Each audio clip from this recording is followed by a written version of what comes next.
मेरे बंधुओं, मैं आप लोग को पा करके दुख का अनुभव कर रहा हूँ। पहले बात हो इस आधार पर कि बहुत दूर दूर से आए हैं, यह बहुत ध्यान लगा करके एक दूसरे के बात समझ रहे हैं, कहीं ना कहीं अंतिम निष्कर्ष निकलेगा है, ऐसा विश्वास करते हुए हम उत्सवित हों। ठीक है। इस बीच में हमको ये बताया गया है शिक्षा का स्वरूप। क्या बताया गया? लोक शिक्षा और शिक्षा का क्या आधार है और शिक्षा के स्वरूप क्या होगी, इसको करेगा कौन और कैसे व्यवहार में आएंगे, ये बात के जानना चाहते हैं। उसी के साथ लोक शिक्षा भी समाहित। इस प्रकार से हम शिक्षा के बारे में हम सब जिज्ञासु हैं। किस ढंग से जो विकल्पात्मक अनुसंधान से प्राप्त ज्ञान तो शिक्षा में कैसा पहुंचेगा, उस बात के सुनने के लिए, सुनाने के लिए इच्छा यहाँ।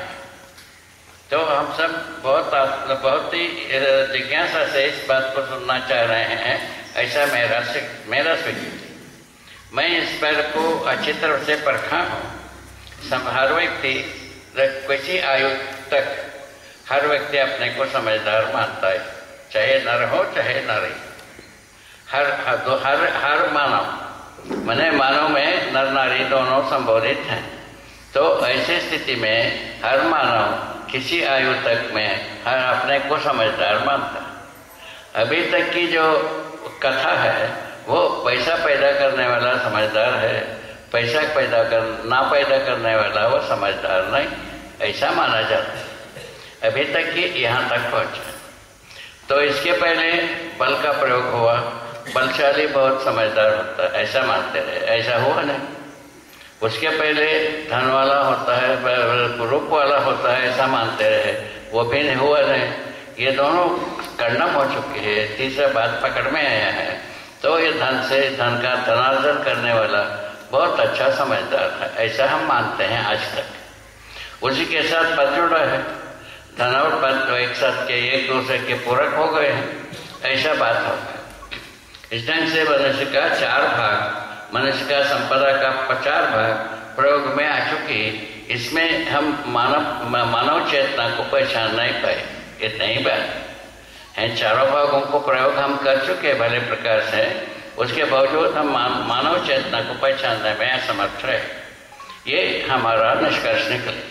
उसके आधार पर मानव चेतना को जब परंपरा में डालने के लिए, परंपरा में प्रचलित करने के लिए शिक्षा विधि को अनुसंधान किया, शोध किया और उसको शिक्षाविदों को समझाने के लिए कोशिश किया।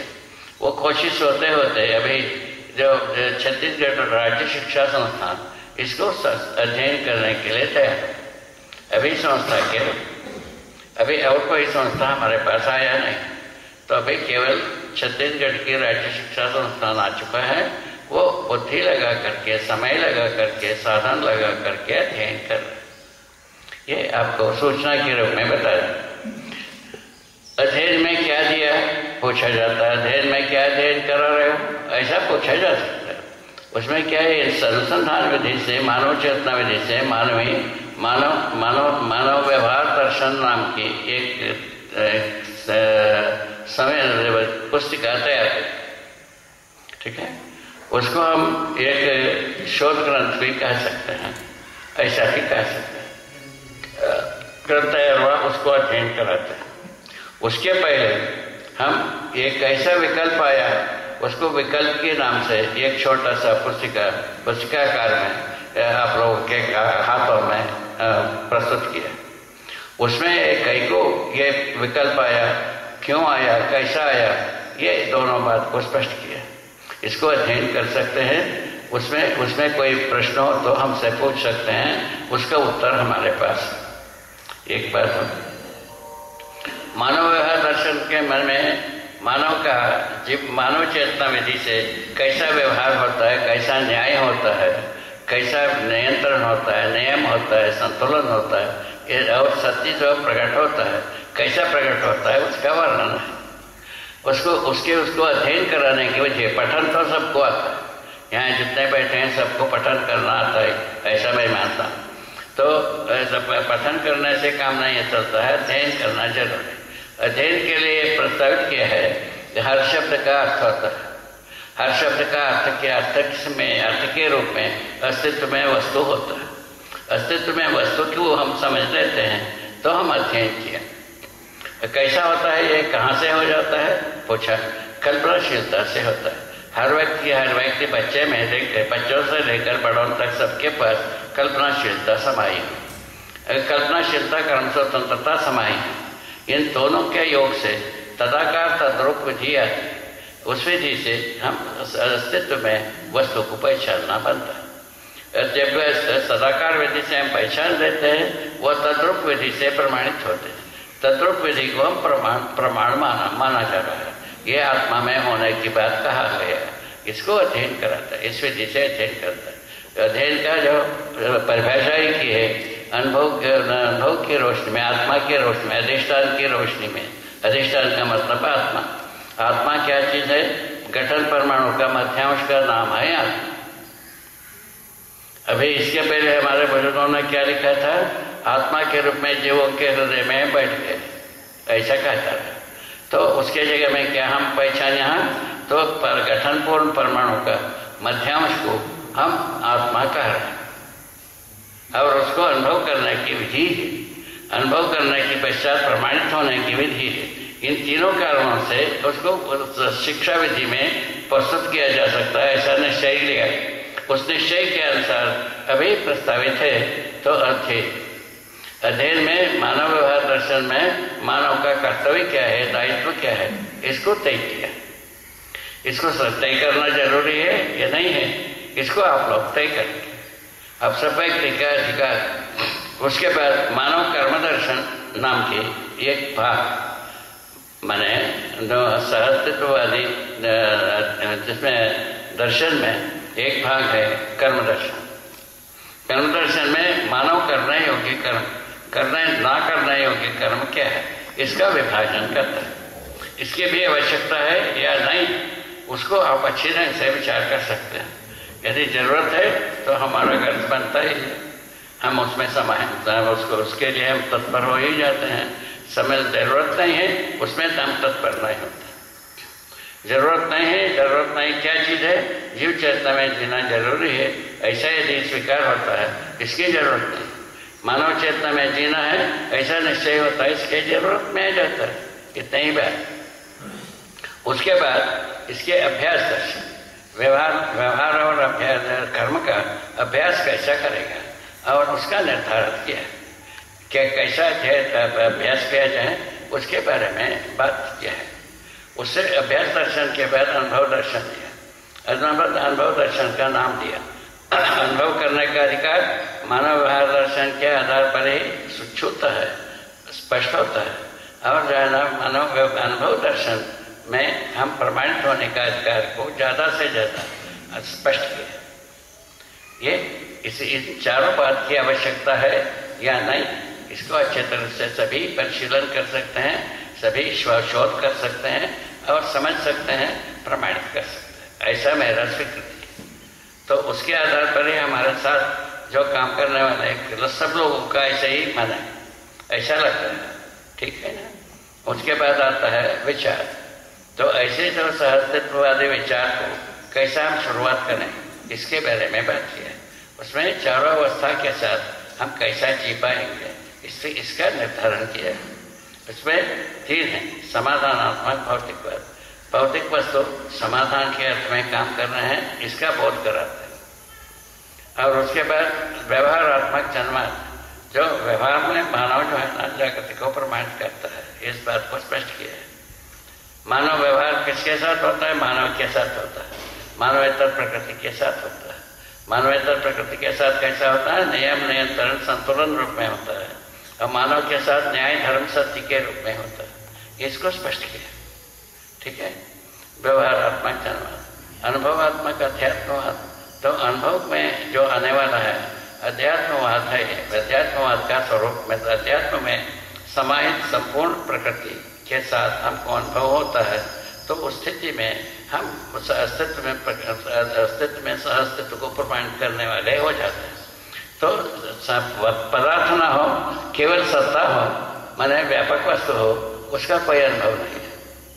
केवल जो है ना पदार्थ हो, केवल सत्ता ना हो, तभी भी मानव में अनुभव का कोई रास्ता नहीं। अभी जो है ना भौतिकवाद के अनुसार हम अनुभव को गणना नहीं करते। मानव का अध्ययन में गए नहीं, भौतिकवाद भी नहीं गया, आदर्शवाद भी नहीं गया। इस बात को अपने को समझना पड़ेगा। तो क्या है इसमें?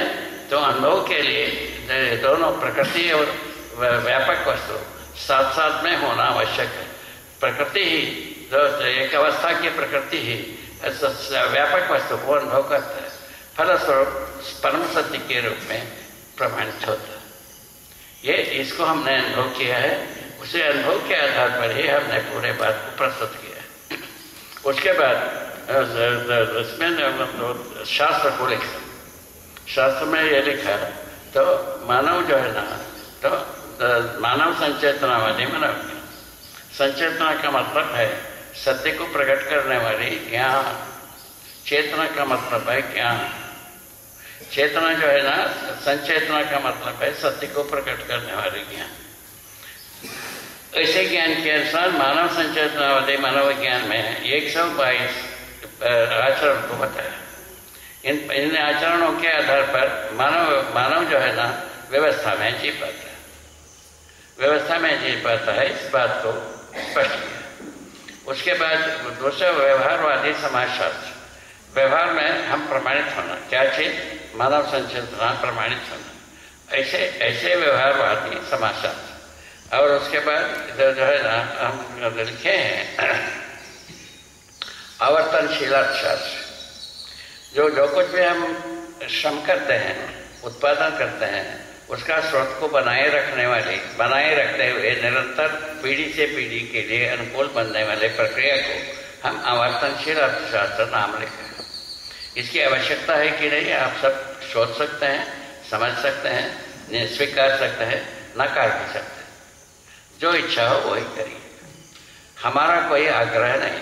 आप समझे ले ऐसा भी नहीं, स्वीकार ही ले ऐसा भी स्वीकार आग्रह नहीं, किंतु है ऐसा इतना बताने के लिए दृष्टता कर रहे हैं, या साहस कर रहे हैं, या अनुग्रह कर रहे हैं। इनमें से एक है जिसको आप समझना चाहते, जिसको आप स्वीकारेंगे वही ठीक। ऐसा बात ये इस ढंग से दर्शन विचार शास्त्र का प्रयोजन स्पष्ट किया। इन प्रयोजनों को मनुष्य जो है ना भी हमारे पास जितने भी अध्ययन किए हैं, इसकी अत्यंत आवश्यकता है, ऐसा मान करके स्वीकार है। तो देखिए कैसा हो पाता है, यहाँ कैसा होगा और जगह में कैसा होगा, धरती के सभी राज्यों में कैसा होगा, उसको आगे भविष्य बताएगा। अब एक राज्य जो छोटा सा राज्य छत्तीसगढ़ है, उस राज्य में जो स्वीकृति हुई है उसके अनुसार इसके बिना कोई आदमी होना चाहिए, ऐसा यहाँ तक कार्य है। तो इसके बारे में यहाँ भी प्रयोग हो सकता है और जगह में भी प्रयोग हो सकता है, ये बात। तो मानव संचेतना का प्रयोग होने से मानव जो है ना न्याय धर्म सत्य रूप में प्रकट होता है। तो मनुष्य तो प्रकृति के साथ नियम नियंत्रण संतुलन पूर्वक प्रकट होता है। ये 6 भाग में आदमी का व्यवहार होता है। नियम नियंत्रण संतुलन न्याय धर्म सत्य रूप में प्रकट होता है। हर समझदार इसमें झगड़ा करने की जगह है या नहीं, इसको हर व्यक्ति शोध कर सकता है, हर व्यक्ति समझ सकते हैं, हर व्यक्ति जी सकते हैं, हर व्यक्ति प्रमाणित हो सकते हैं इच्छा होने पर। इच्छा नहीं होने पर जीव चेतना में जीने के इच्छा हो वो करेगा नहीं, वो कोई इस बात पर ध्यान भी नहीं देगा और इसको करेगा, ऐसा मैं मानता। और उसके बाद हमारा स्वीकृति ये है, यहाँ जितने भी प्रस्तुत हुए हैं इन सबका अधिकार जो समझने के अर्थ में ही है, समझने के अर्थ में ये सब एकत्रित हुए, समझा हुआ को प्रकट करने के लिए एकत्रित हुए और प्रमाण किया हुआ का तो संदेश देने के लिए यहाँ प्रकट हुए, ऐसा मेरा स्वीकृति है। ये इसके आधार पर हम पहले दर्शन शास्त्र विचार को पकड़ किया, उसके बाद इसको शिक्षा रूप में देने के लिए चेतना विकास मूल्य शिक्षा नाम दिया। इसके साथ ये भी लिखा है पढ़ने के लिए समझने के लिए जो मानवीय आचार संहिता रूपी संविधान, मानवीयता पूर्ण आचरण, उसका संविधान लिखा। उसको भी आप लोग देख सकते हैं। इस ढंग से हम अपने से ये माना कि ये पूरा व्यक्त हो गया है, यदि इच्छा हो तो हर व्यक्ति जी सकता है, ऐसा मान के चल रहा है। तो इसको आप लोग परीक्षण करना है, देखना है, समझना है और अध्ययन करना है। मूल में अध्ययन करने की विधि आपको पहले बताया, पुनः और एक बार, तो वो है अध्ययन जो अधिष्ठान के साक्ष्य में, अर्थात अनुभव के साक्ष्य में। अनुभव कहाँ से रहता है? अध्यापन कराने वाले के पास रहता है अनुभव की रोशनी में हम स्मरण पूर्वक जो कुछ भी क्रिया करते हैं वो सबका सब अध्ययन, सब अध्ययन अनुभव की रोशनी में, अधिष्ठान के रोशनी में। क्या मतलब? अनुभव के रोशनी में। अनुभव कहाँ रहता है? अध्यापन कराने वाले के पास अनुभव रहता है। उसी के रोशनी में हम अध्ययन करने वाले जो कुछ भी प्रक्रिया करते हैं, सोचते हैं, समझते हैं, स्वीकारते हैं, ये सबका सब अध्ययन। अध्ययन में होता क्या है पूछा? अध्ययन में होता ये है, हर शब्द का अर्थ होता है, अर्थ के स्वरूप में, अस्तित्व में वस्तु होता है। वस्तु का साक्षात्कार होने से हम अध्ययन किया। यदि अध्ययन का साक्षात्कार नहीं हुआ तो हम अध्ययन नहीं किया, ये बात पर स्पष्ट होता है। इसके आधार पर हम अध्ययन किया नहीं किया, हर दिन हम सोच सकते हैं, समझ सकते हैं, स्वीकार सकते हैं, प्रमाणित कर सकते हैं। ये बात ऐसा है। ये तो ऐसा अध्ययन का पूरापन जैसा पूरा परिपूर्ण है ये अध्ययन, ऐसा वस्तु जो हर संतान को, मानव संतान को स्वीकार करता है। हम सर्वप्रथम भेजलों में प्रयोग किए, वह मानव संतान को स्वीकार होता है, ठीक। और मानव संतान को तो स्वीकार हुआ, उनके अभिभावकों को बुला करके पूछा, तुम्हारा बच्चे समझ करके समझदारी के साथ जीना चाहते हैं, नौकरी करना चाहते हैं?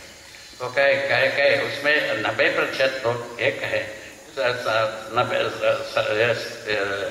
क्या है, नौकरी करना चाहिए, ऐसा कहे।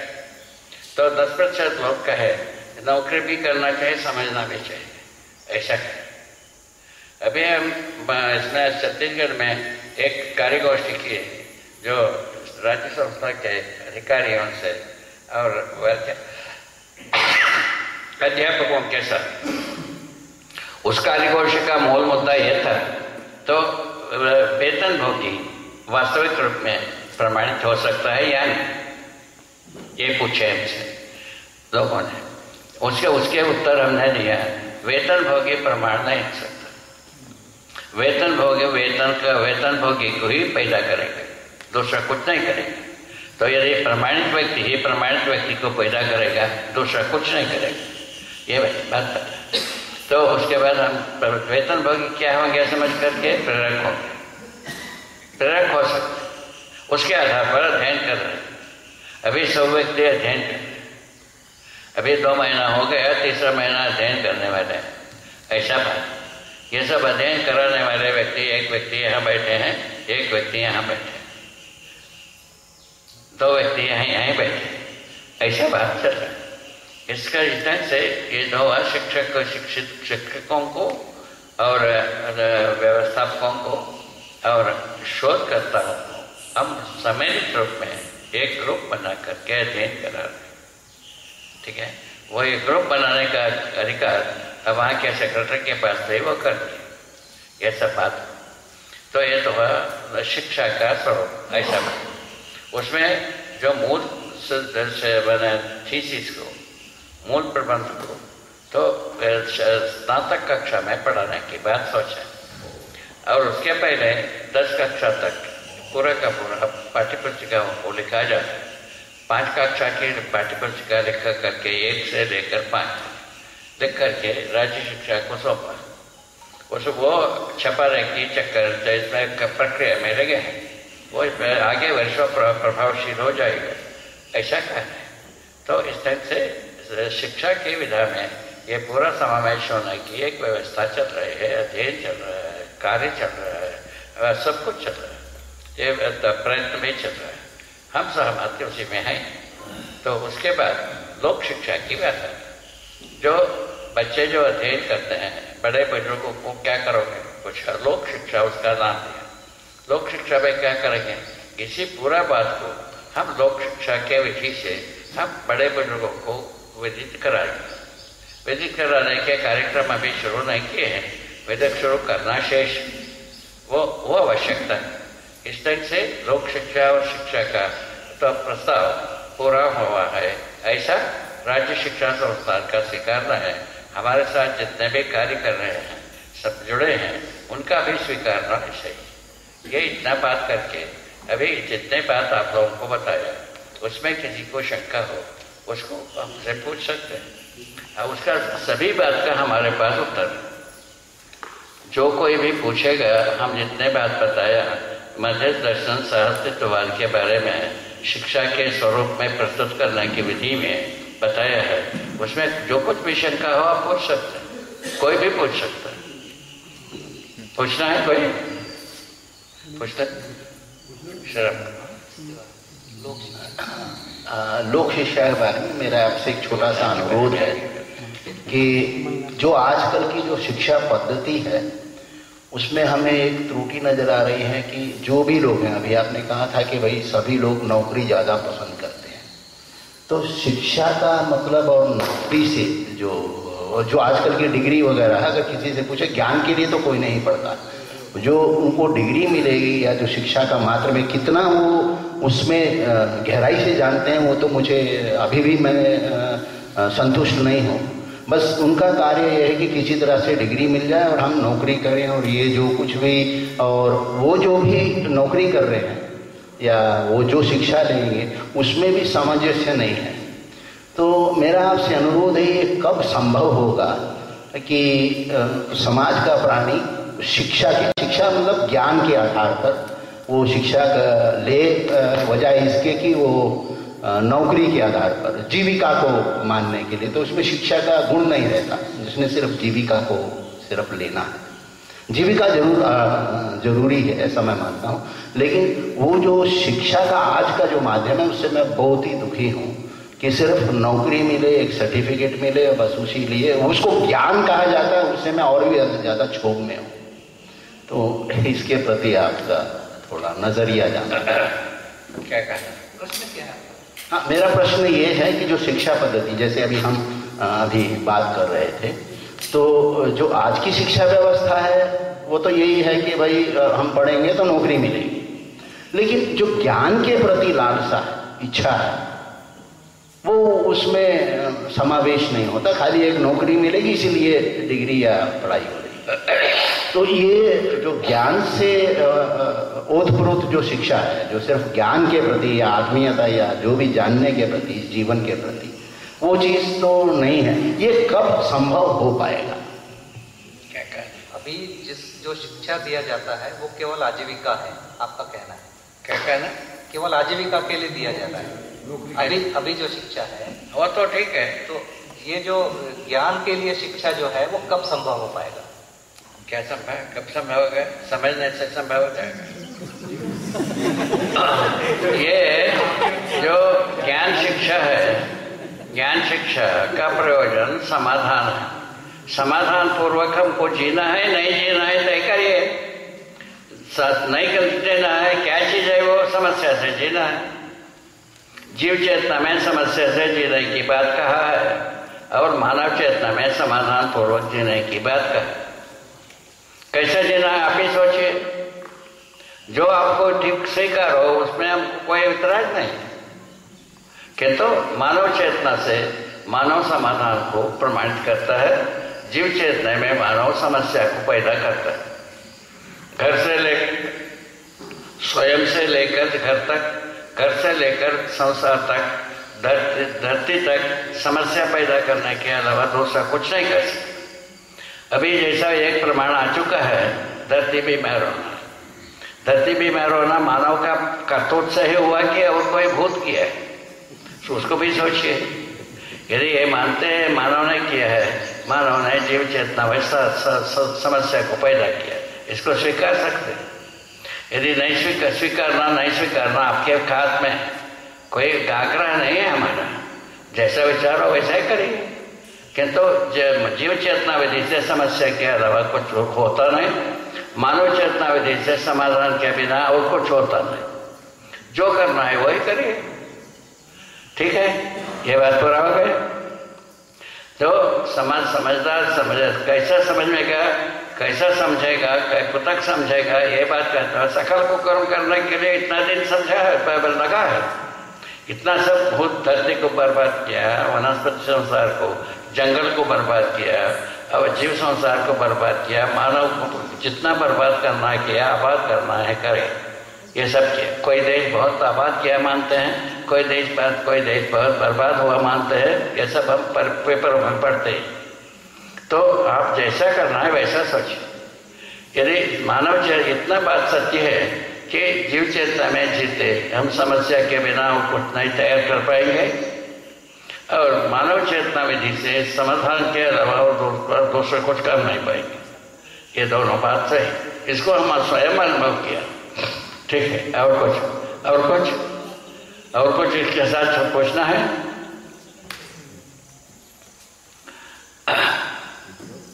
पूछ लो। और कोई प्रश्न? जिज्ञासा। अध्ययन और अध्यापन को जरा समझाओ। अध्ययन और अध्यापन दोनों को समझाइए। अध्ययन और अध्यापन, अध्ययन जो होता है तो संयुक्त रूप में होता है। एक अध्ययन करने वाला, अध्यापन करने वाला के साथ अध्ययन होता है। उसका अभी परिभाषा बताए थे, जो अनुभव की रोशनी में हम जितने भी प्रक्रिया करते हैं समझने के लिए, उसका नाम अध्ययन। एक तो परिभाषा ही बताया, उसके समर्थन में और बताया। तो हम चारों शब्द का एक अर्थ होता है, अर्थ के स्वरूप में अस्तित्व में वस्तु होता है, वस्तु का साक्षात्कार होने से हम अध्ययन किए। एक उदाहरण अभी हाँ बताइए। एक उदाहरण बताइए। उदाहरण जैसा आप जो है ना अपने घर में किसी से बात करते हो, अपने कल्पनाशीलता से उसका साक्षात्कार होता है, उसके अनुसार काम करते हैं। आप अपने बच्चे को समझाते हो, अपने पत्नी को समझाते हो, अपने मित्र को समझाते हो, अपने विद्यार्थी को समझाते हो, वो सब अपने कल्पनाशीलता से तदाकार होता है, उस प्रकार से सोचना शुरू करते हैं। हर दिन की काम है, चाहे चोरी चमारी का हो, आपका अपराध का हो, जीव चेतना का हो, उसमें भी ऐसे ही है, और मानव चेतना में भी वैसे। सबको ही तो चोर नहीं होते हैं, डकायत नहीं होते हैं, किंतु कोई लोग तो चोर होते हैं, डकायत करते हैं, तो वो तो तदाकार विधि से ही करते हैं। तदाकार कहाँ से होता है? कल्पनाशीलता से। हर व्यक्ति के पास कल्पनाशीलता कर्म स्वतंत्र के रूप में रखा हुआ। आज पैदा हुआ बच्चे में भी देखो, और कल मरने वाला बूढ़े में भी देखो, सब में मिलता है। और इससे ज्यादा गवाही क्या चाहिए? एग्जाम्पल क्या चाहिए? और क्या चाहिए बताओ? ठीक है, आगे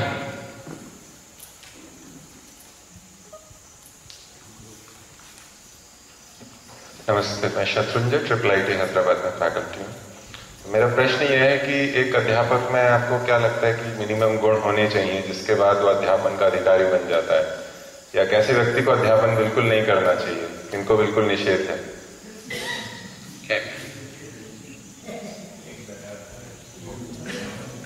उन्होंने ये पूछा कि आपके अनुसार एक व्यक्ति में ऐसे अध्यापक में ऐसे क्या गुण होने चाहिए जिससे वो अध्यापन कर सके, या उसके बिना क्या वो अध्यापन करने के अधिकारी है ही नहीं? अध्यापक में क्या गुण होना चाहिए, क्या योग्यताएं होनी चाहिए?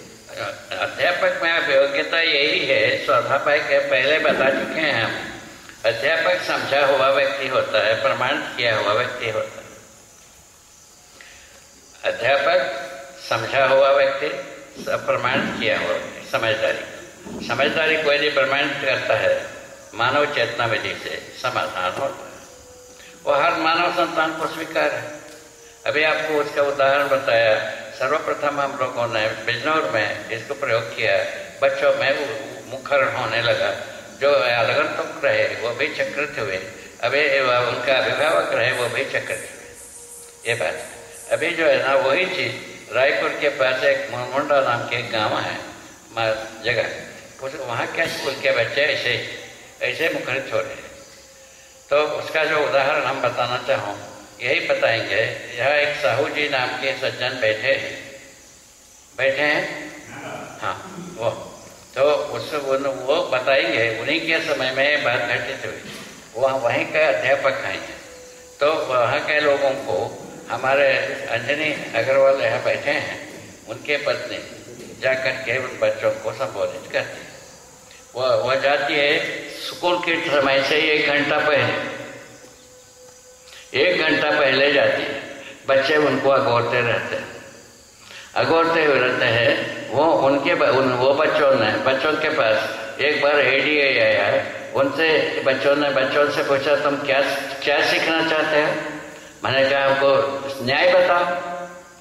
सुप्रीम कोर्ट में न्याय का पता नहीं है, एडीए क्या बताएगा? वह चक्रित हुए, वो अपना ऑफिसर से बताए, वो कलेक्टर से बताए। कलेक्टर ने फिर बाद में एक बार स्कूल को अटेंड किया। अटेंड करने पर वैसे ही प्रश्न देखा, वो काफ़ी परेशान हुआ। उसके बाद अध्यापकों को 3000 अध्यापकों को शिविर कराए। ये वहाँ की घटित घटना है, ऐसा बात हो रहा है। अब देखिए, तो इसमें जो है ना अध्यापक वही है, समझा हुआ व्यक्ति, प्रमाणित किया हुआ व्यक्ति। उसके कम में कोई अध्यापक होता है तो वही समस्या पैदा करने वाला रखा है। वह जीव चेतना में यदि जीता है वो समस्या के लिए आधार बनेगा, दूसरा कुछ आधार बनेगा नहीं। मानव चेतना में जीता है वह समाधान के ही आधार होगा, दूसरा कुछ होगा नहीं। जो आपको इच्छा हो वही कर लीजिए। अब प्रयोग करके देखिए होता है कि नहीं। ठीक है, हरि हर, जय हो। आगे और कोई बात?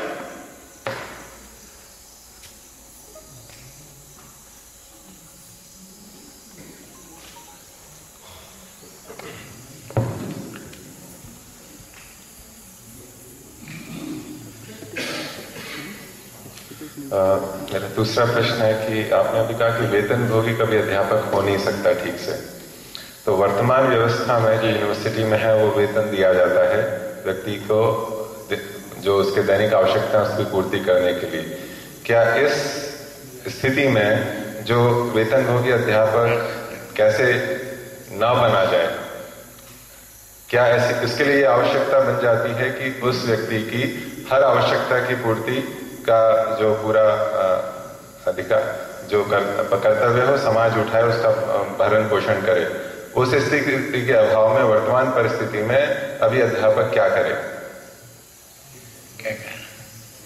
अध्यापक यदि वेतनभोगी नहीं होगा तो उसकी आवश्यकताएं कैसे ऐसा स्वावलंबन में बताया, समाधान पूर्वक जीने के क्रम में समृद्धि की उपाय निकलते। मैं एक सामान्य परिवार के आदमी हूँ, तो हम जब समाधान पा गए, समृद्धि का उपाय निकल गया।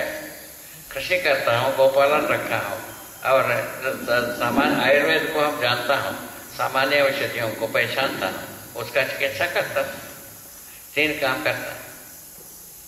अभी जो है ना, इन 3 कामों से हमारा कोई काम रुका नहीं अभी तक।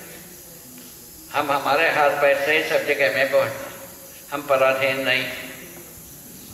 ठीक है ना? तो पूरे वस्तु का जो प्रयोजन को हम पहचाना हो वो है शरीर पोषण। परिवार में जितने लोग रहते हैं उनका शरीर पोषण, संरक्षण, है ना, घर द्वार। उसके बाद जो है ना समाज गति में भागीदारी करने का अधिकार बना रहता है। ये कहा है समृद्धि में। अभी क्या करते हैं आप ही सोच लो, पैसा इकट्ठा करके आदमी क्या करता है आप ही सोचो। आप सब लोग जानते हैं, इसमें कोई लुका छुपा कुछ नहीं। पैसा इकट्ठा करके क्या करते हैं वो सबको मुझे पता है।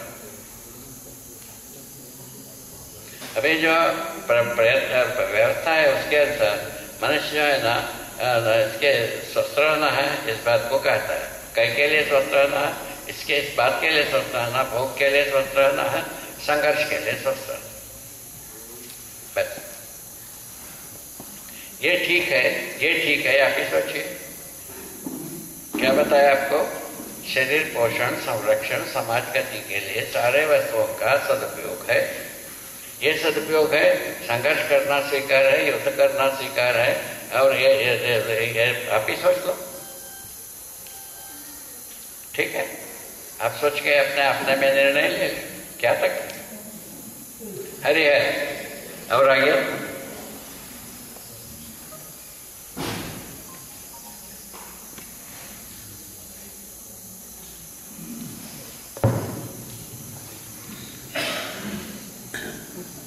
अभी तक एक बात समझ नहीं आई।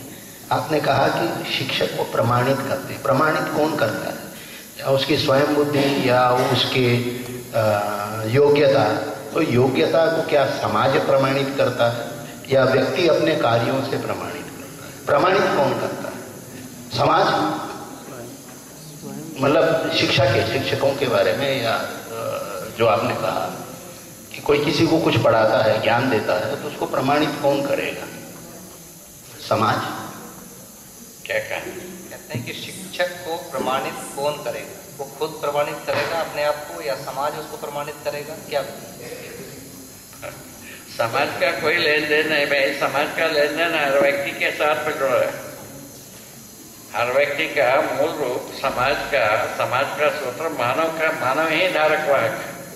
समझदारी के बाद हर व्यक्ति संस्कृति सभ्यता को परिवार के रूप में वहन करता है और सभा के रूप में विधि व्यवस्था को वहन करता है। ये आता है, ये ज्ञान का रहता है। उसी के आधार पर वह परिवार मूलक स्वराज्य व्यवस्था आपको प्रकट होने की तत्पर है। प्रकृति ऐसा बना है।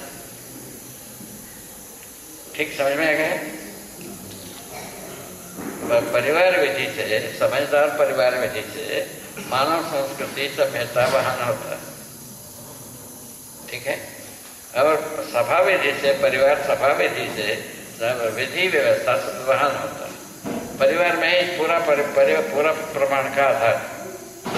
परिवार में प्रमाणित होने के बाद ही हम संसार में प्रमाणित होते हैं।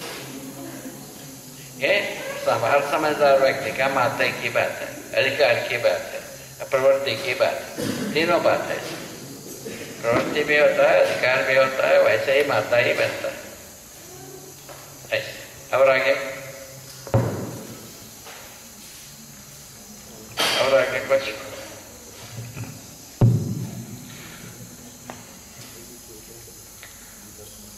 बाबा जी, वर्तमान व्यवस्था में काफी गरीबी है, कृषि के साधन नहीं है, पशुपालन की व्यवस्था ही नहीं है।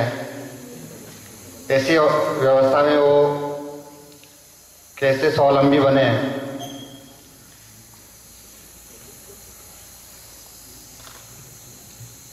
अभी उनका कहना है कि बाबा स्वावलंबी बनने के लिए बहुत सारी समस्याएं हैं। लोगों के पास कृषि की जगह नहीं है, किसी के पास पशु नहीं है, तो कैसे स्वावलंबी? वो ठीक है, वो जो है ना उसके इसको स्वीकारा जा सकता है। ये कब तक रहेगा? समझदार नहीं बनेगा तब तक रहेगा। समझदार होने के बाद अपने आप से जगह बनता है। मैं आपको हमारा उदाहरण बताया। हम कोई बहुत बड़ी भारी धनाढ़ व्यक्ति नहीं है। अब भक्ति विरक्ति के आधार पर हम साधना की है। भक्ति विरक्ति में कोई संग्रह होता नहीं है। ऐसा करते हुए हम जब स्वावलंबी होने की बात आई, हमारे पास बहुत सारा उपाय निकल के आया। हम जितना 3 उपाय बताए हों और उसके अलावा 30 उपाय हमारे पास है। 3 उपाय को हम कार्य में लाया हूँ, 30 उपाय हमारे पास रिजर्व है। इसके बाद क्या चाहते हैं? ये हर व्यक्ति का माते की बात, समाधान के बाद बिना समझ के किसी के पास ना साधन पूरता है, ना परिस्थिति अनुकूल होता है, कुछ भी नहीं होता। समाधान के बाद सारा परिस्थितियां अनुकूल होता है और सारा साधन पूरा होता है, अधिक होता है। जितना साधन रहता है वो अधिक होता है। हमारे पास श्रमशीलता का साधन रूप में रखा ही है। हमारा श्रमशीलता प्रधान वस्तु। अभी पैसे को समझ रहे हैं प्रधान है, वो अब उसके बदले में हम यहाँ पहुँचते हैं, हमारा श्रमशीलता प्रधान है। यहाँ पहुँचते हैं, श्रमशीलता सबके पास आता है। एक भी आदमी खाली नहीं श्रमशीलता से रिक्त हो, ऐसा कोई आदमी को प्रस्तुत कर ही नहीं सकते। गूंगा, लूला, लंगड़ा सभी के पास आता है, समझे? इसको देखा गया। उसके बाद क्या कहा बताइए, और कोई बात?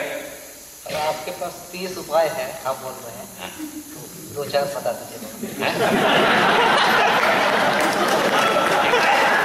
जैसा कुछ उपाय बता दीजिए। जैसा मिट्टी से बहुत सारा बर्तन बनाया जा सकता है, लोहे से अनेक प्रकार की वस्तु बनाया जा सकता है, और उसके साथ साथ जितने भी साइकिल की व्यवस्था है उसको हम तैयार कर सकते हैं। ऐसा 3 बात बताया, ये सब हमारे पास रखा हुआ। और क्या चाहते हैं? और कितना चाहते हैं? धरती का संतुलन तो बिगड़ेगा। और क्या चाहते हैं बताओ नहीं? देखो, बातों से कुछ नहीं होता है, जीने से होता है। अभी बात तो हम गाड़ा भर के कर सकते हैं, कोई फायदा नहीं। जीने से फायदा, जीना समाधान के बिना होता था, जीना बनता ही नहीं। समाधान के बिना कोई जी नहीं सकता। हम देखिए, अपराध कोई जीना नहीं, अन्याय कोई जीना नहीं, अनर्थ कोई जीना नहीं, लफड़ाई कोई जीना नहीं, झूठ बोलना कोई जीना नहीं, ये कोई जीना नहीं। उसके अलावा जीना है समाधान पूर्वक जीना है, समृद्धि पूर्वक जीना है, नियम नियंत्रण संतुलन पूर्वक जीना है, सत्य सहज विधि से जीना है। तब तो समझना ही पड़ेगा, आपको भी समझना पड़ेगा। हम जो समझने में 25-30 वर्ष लगाए, आपको तो 25 हफ्ता तो लगाए और 25 महीना तो लगाए, 25 वर्ष तो लगाए, महीना तो लगा सकते हैं ना? नहीं लगा सकते। यदि लगाएंगे तो आप समझ जाएंगे। समझाने की व्यवस्था हम कर रखा है, बता तो दिया। ये बात हो गई। उसके बाद क्या कह रहे? पूछो ना भाई। आखिरी एक आखिरी कोई जिज्ञासा प्रश्न हो तो लेंगे, उसके बाद विराम देंगे। और बाबा आखिरी लास्ट इन्होंने ले लिया। हाँ, वो अलग से शाम को 7 से 9 बजे बाबा के साथ सभा होती है, उसमें क्या निकला? कुछ निकला? प्रणाम बाबा, मैं आशीष IIIT से। बाबा, विद्वानों से सुना है और पढ़ा भी है कि मानव जीवन के समस्त क्रियाकलाप मोक्ष प्राप्ति के लिए हैं। तो ये मोक्ष का स्वरूप क्या है और मानव जीवन का उद्देश्य क्या होना चाहिए? मोक्ष क्या चीज है, मानव जीवन का उद्देश्य क्या चीज है? मोक्ष, ब्रह्म मुक्ति मोक्ष। ब्रह्म मुक्ति क्या चीज है पूछा, ब्रह्म क्या चीज है पूछा। उसका उत्तर ये है, ब्रह्म जो है ना, शरीर को जीवन मानना, यही ब्रह्म। शरीर को जीवन मानने से क्या होता है? संवेदनाओं को जीवन मानता है, जीवन ही ऐसा बुद्धू बनता है, फलस्वरूप दुख भोगता है। किसमें क्या तकलीफ है? और कुछ कहना? शरीर को जीवन मानना ही भ्रम है, भ्रम ही, भ्रम से मुक्त होना है मोक्ष।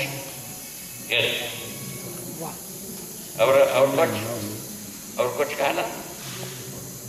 और दूसरा भ्रम का और एक परिभाषा दिया है ब्रह्म मुक्ति के बारे में कि वो जो अतिव्याप्ति अनाव्याप्ति व्याप्ति दोषों से मुक्त होना, इसको ब्रह्म मुक्ति ना बताइए। और कुछ बात, और कोई बात हो तो बताइए। हो गए खत्म? हाँ खत्म। धन्यवाद सबको, धन्यवाद, शुभाशीष और प्रणाम और नमन। सब जो जिसको जरूरत है वही स्वीकार। हरि है, जय हो। यही बैठे रहे, अगला सत्र 5 में शुरू होगा बाबा के। ठीक, क्या होगा? बाबा भी कमरे में लौटेंगे, उसके 2 मिनट बाद अपन अगला सत्र शुरू करेंगे ना। चाय की ब्रेक हो गई है।